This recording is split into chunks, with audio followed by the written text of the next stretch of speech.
Ici, quels sont les premiers signes d'un cancer du sein? Ok. Comme je le disais, c'est déjà l'augmentation de la taille des seins. Oui, ça peut aussi commencer par une douleur que la femme ressent, ou alors elle a ressenti une boule dans le sein, ou alors la peau du sein a changé. Parfois on parle de tout ce qui est anormal au niveau du sein. Parfois aussi c'est les écoulements de sang par le mamelon, ça aussi ce n'est pas normal. La peau du sein devient comme la peau de l'orange, ça aussi c'est pas normal. Parfois aussi le mamelon est ombiliqué, ça veut dire qu'elle est rétractée. Ça aussi, ce n'est pas normal. Ça veut dire qu'on ne voit plus le bout quand on voit non, plus le bout. On ne voit plus le bout. Le bout est, en français facile, est rentré dans le sein. Voilà, dans le sein, donc ce n'est pas normal. Voilà. D'accord. Alors, est-ce que le cancer du sein peut apparaître de façon silencieuse?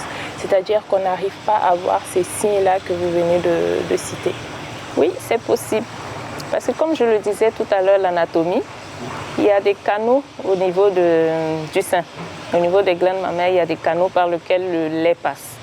Et ces canaux-là sont aussi constitués de cellules. Donc, ces cellules-là peuvent aussi se multiplier et provoquer un cancer du sein. Sauf que ce sera de très petite taille et ça peut passer inaperçu. Maintenant, comment est-ce que ça peut se développer de manière silencieuse?